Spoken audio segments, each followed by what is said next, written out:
Mahkamah Konstitusi memutuskan pendidikan dasar 9 tahun baik negeri maupun swasta digratiskan.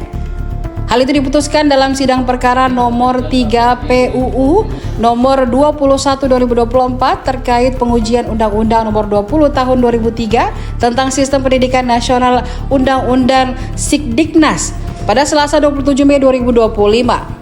Mahkamah Konstitusi menyatakan pasal 34 ayat 2 Undang-Undang Sikdiknas bertentangan dengan Undang-Undang Dasar Negara Republik Indonesia tahun 1945 dan tidak mempunyai kekuatan hukum mengikat secara bersyarat sepanjang tidak dimaknai.